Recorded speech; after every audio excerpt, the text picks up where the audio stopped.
এই মুহূর্তের একটি গুরুত্বপূর্ণ খবরে নজর রাখতেই হচ্ছে। 14 বছর টেস্ট ক্রিকেট ক্যারিয়ারের ইতি বিরাটের। হ্যাঁ, বিরাট কোহলি টেস্ট ক্রিকেট থেকে অবসর নেওয়ার সিদ্ধান্ত ঘোষণা করেছেন। লাল বলের ক্রিকেট তিনি আর খেলবেন না। তিনি অবশ্য আগেই বোর্ডকে জানিয়ে দিয়েছিলেন, কিন্তু বোর্ড তাকে অবসরের সিদ্ধান্ত পুনর্বিবেচনার আর্জি জানিয়েছিলেন।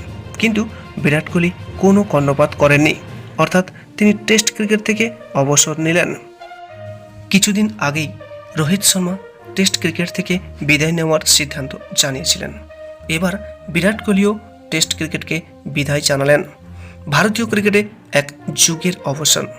14 বছরের ক্রিকেট ক্যারিয়ারের যবনিকা টানলেন বিরাট কোহলি।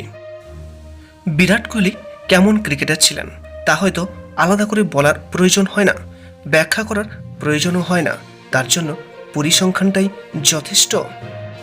তিনি এই পর্যন্ত দেশের হয়ে 123টি টেস্ট ম্যাচ খেলেছেন, রান করেছেন 9,230টি রান, এবং এই টেস্ট ক্রিকেটে শতরান করেছেন 30টি, এবং এই টেস্ট ক্রিকেটে অর্ধশতরান করেছেন 31টি।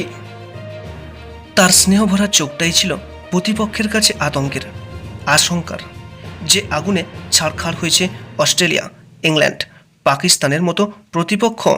কিন্তু আর হয়তো কোনোদিন বিরাট কোহলিকে টেস্ট ক্রিকেটের 22 গজে হেঁটে আসতে দেখা যাবে না, কারণ তিনি টেস্ট ক্রিকেট থেকে বিদায় নিলেন। অবসর নেওয়ার ঘোষণা জানিয়েছেন তিনি জানিয়েছেন তিনি টেস্ট ক্রিকেটে আর খেলবেন না। টেস্ট ক্রিকেট থেকে অবসরের ঘোষণা জানিয়েছেন বিরাট কোহলি।